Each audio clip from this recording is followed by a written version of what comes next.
வணக்கம் நண்பர்களே. சிவா அயலி சீரியல் செம பரபரப்பாக போயிட்டு இருக்குன்னே சொல்லலாங்க. பரபரப்பான கட்டத்தில் பூஜையில் அயலி பங்கேற்கக்கூடாது அப்படின்னு நம்ம செல்வநாயகி துண்டு துண்டாக சாரியை வெட்டி கொண்டு இந்த புடவை மாற்றிக்கிட்டு வா அப்படின்னு அந்த இடத்த கூப்பிட்ட நேரம் நம்ம சிவாவும் நம்ம சித்தி தெரிஞ்சிட்டாங்க அப்படின்னு அந்த இடத்துல நினைக்கிறாங்க. ஆனால் ஒரு கட்டத்தில் கிழிஞ்ச புடவை அப்படின்னு தெரிஞ்சு கொந்தளிக்கிறாங்க. எங்கள் சித்தியோட வேலையை பார்த்தியா, இவ்வளோ தூரம் நம்மளை ஒதுக்கி வைக்கிறாங்க. ஆனால் இதில் நம்ம மூத்த மகன் நான் தாண்டி நிரூபிக்கணும் அயலி, நான் இப்போவே உனக்கு புடவை எடுத்துகிட்டு வரேன், இதே புடவை அப்படின்னு நம்ம சிவா புடவை எடுத்து கொடுக்க அப்படியே உடுத்திக்கிட்டு நம்ம அயலியும் சிவாயும் வராங்க. என்னடா நம்ம புடவை வெட்டி கொடுத்தா அதே புடவை எப்படி அதுக்குள்ளே உடுத்துட்டு வந்துட்டாலே அப்படின்னு அந்த இடத்துல நம்ம வெட்டி கொடுத்தது எப்படி கரெக்ட் ஆகிட்டு அப்படின்னு அந்த இடத்துல குழம்பிட்டு நிற்கிறாங்க. அதே நேரம் அந்த ஓமகுண்டத்தில் அது அந்த தீயை போடுறதுக்கு எவ்வளோ தூரம் நம்ம கபிலனும் ரித்திகாவும் போட்டது எரியவே மாட்டீங்க, அப்படியே அணைஞ்சு போகுது. ஒரு கட்டத்தில் ஐயரு இந்த பாருங்க, நீங்கள் உதய பெருமாளின் மூத்த மகனா அப்படின்னு எங்களுக்கு சந்தேகம் வந்துட்டு அப்படின்னு அந்த இடத்துல கேட்குறாங்க.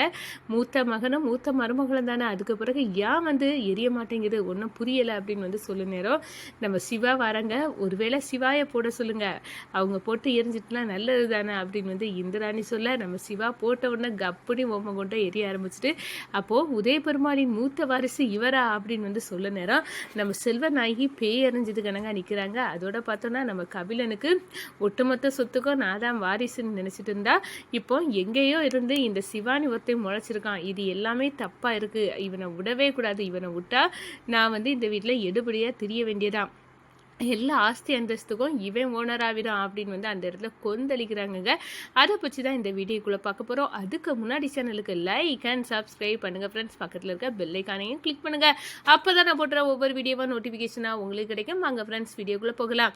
ஃபஸ்ட்டு எடுத்த உடனே பார்த்தோன்னா ஒரு செம அதிரடியான பரபரப்பு கட்டம் தான். பரபரப்பான கட்டத்தில் தாங்க நம்ம உதய பெருமாளுக்கு எந்த ஆபத்தும் வரக்கூடாது, இந்த கேஸில் இருந்து விடுதலை ஆகி வரணும் அப்படின்னு அந்த இடத்துல அவர் நிருபராதினி நிரூபிக்கணும் கடவுளே அப்படின்னு செல்வநாயகி ஒரு பூஜையை வைக்க ஏற்பாடு பண்ணியிருக்காங்க. அந்த பூஜையை உதய பெருமாளின் மூத்த மகனும் மருமகளும் பண்ணினா ரொம்ப எஃபெக்டாக இருக்கும். கண்டிப்பாக அவருக்கு எந்த பாதிப்பும் இல்லாமல் வெளியே வந்துடுவார் அப்படின்னு சொல்ல நேரம் நம்ம இந்திராணி கிட்ட ஐயரை வச்சு சொல்ல நேரம், என்ன சித்தி நீங்களே சொல்லியிருக்கலாம் அப்படின்னு சொல்ல நேரம், இல்லை ரித்திவிகா அன்னைக்கு பார்ட்டின்னு வச்சு உனக்கு அது பிடிக்கல, அதனால தான், அது வேற, இது சித்தப்பாவுக்காக செய்யுது, சித்தப்பா எனக்கு எவ்வளோ முக்கியம், அவருக்காக வைக்க பூஜையை நான் ஏன் வேண்டான்னு சொல்ல போகிறேன் அப்படின்னு அந்த இடத்துல சொல்ல நேரம், அப்போ பூஜைக்கு மூத்த மருமக எல்லாம் ரெடி ஆகணும், அதுக்கு ரெட் கலர் புடவை தான் கட்டிட்டு வரணும் அப்படின்னு சொல்ல நேரம், 2 புடவையை எடுத்து நம்ம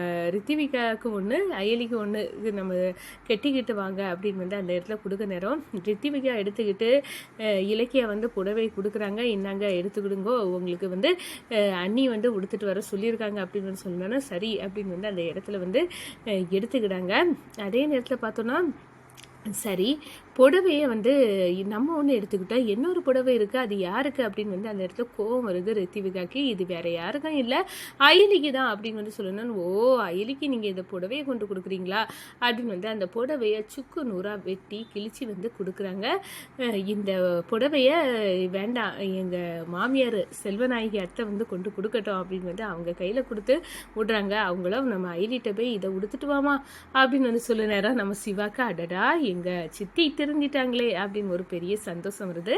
அதை உடுத்துட்டு வராங்க. வந்த பிறகு பார்த்தா அப்படியே கையில் வாங்கிட்டு பார்த்தா அப்படியே உள்ளுக்க டார் மாறாக கிழிஞ்சி இருக்கு. அடடா என்ன இப்படி கிழிஞ்சிருக்க போடவே நம்ம எப்படி உடுக்க முடியும் அப்படின்னு சிவாட்ட காட்டுறாங்க. இந்த பாரு உங்கள் சித்தி தந்த லட்சணத்தை அப்படின்னு எங்கள் சித்தி தர நேரமே ஏதாவது ஒன்று இருக்கும்னு நினச்சேன், அது கண்டிப்பாக இருக்கு, அவங்களாவது திருந்ததாவது விடு அயலி, அவங்க கேரக்டரே இப்படி தான், இதே மாதிரி போடவே நான் வேறு கடையில் போய் எடுத்துகிட்டு வரேன்னு உடனே போய் நம்ம சிவா சார்பாக எடுத்து கொடுக்க நம்ம அயலி அழகாக புடவையை கட்டிக்கிட்டு வராங்க.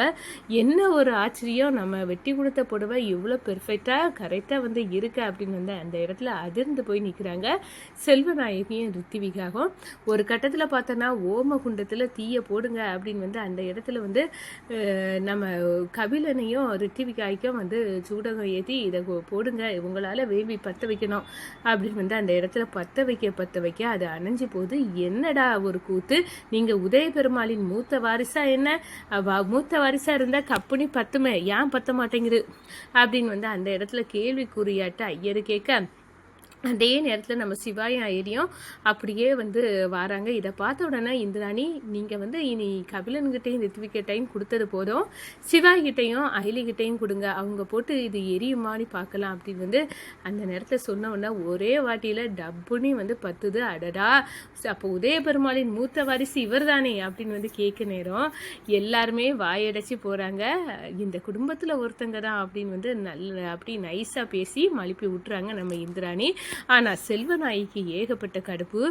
என்னது இவன் மூத்த வாரிசு அப்படின்னு வந்து கேட்க அளவுக்கு இவன் வந்துட்டான், என்னோட பையன் வந்து வாரிசு இல்லையா, அப்போ உண்மையில இது நான் சந்தேகப்பட்டது கரெக்டு தானா, என் கணவர் உதய பெருமாளுக்கு வேற ஒரு ஃபேமிலி உண்டா, அவங்க பையன் தானா இவர் அப்படின்னு வந்து அந்த இடத்துல கோபமாக வருதுங்க செல்வநாய்க்கு.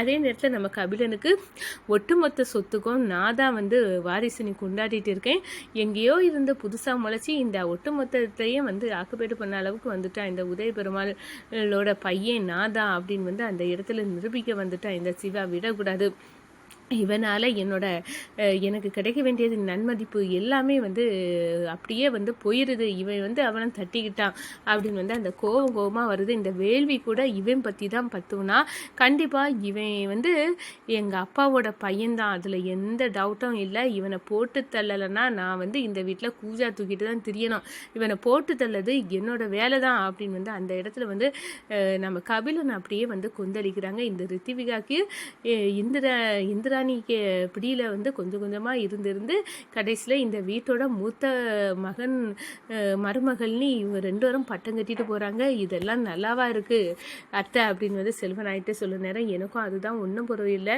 கபிலன் நீனும் இவ்வளோ நேரம் வந்து தீய ஓமகுண்டத்தில் போட்டிங்க எரியலையே, ஆனால் இந்த சிவாயும் அயலியும் போட்டு போகிறது தானே எரியுது ரித்திவிகா, இந்திராணி எது பண்ணாலும் நன்மைக்காக தான் இருக்கும், ஆனால் இந்த விஷயத்தில் எனக்கு சந்தேகமாக இருக்குது, என் புருஷன் மேலேயே எனக்கு சந்தேகமாக இருக்குது அப்படின்னு வந்து அந்த இடத்துல சொல்ல நேரம் எனக்கும் அப்படி தான் தோணுது அத்தா, எதுக்கும் உங்கள் வாழ்க்கைக்கு உஷாராக இருந்துக்கிடுங்க, ஏன்னா மாமா எங்கேயோ தப்பு பண்ணி இந்த சிவா வந்து பிறந்திருப்பானோன்னு தோணுது, இவன் ஒருவேளை மூத்த வாரிசாக இருக்குமோ அப்படின்னு வந்து சொல்ல நேரம் ரித்திகா என் மனசை வந்து அடி மனசை வந்து அப்படியே நொங்கெடுத்தது மாதிரி இந்த விஷயம் இருக்குது அப்படின்னு வந்து அந்த இடத்துல கலங்கி நிற்கிறாங்க.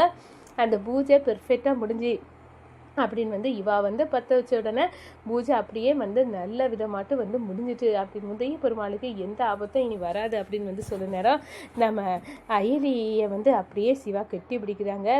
கடவுளே எங்கள் அப்பாவோட வாரிசு நான் தானி வந்து ஏற்றுக்கிட்டாங்க, இதை விட பெருசு வேறு எங்களுக்கு என்னது வேணும் அப்படின்னு வந்து அந்த இடத்துல சொல்ல நேரம் அரண்டு போகிறாங்க. ஒரு கட்டத்தில் பார்த்தோன்னா நம்ம இந்திராணிக்கும் வந்து சிவாய்க்கும் அயலியும் வந்து சொன்னதில் உண்மை இருக்குது, எங்கள் சித்தப்பாவுக்கு வாரிசு வந்து சிவா தான் அப்படின்னு வந்து அந்த இடத்துல வந்து நிலைநாட்டுறாங்க சிவா.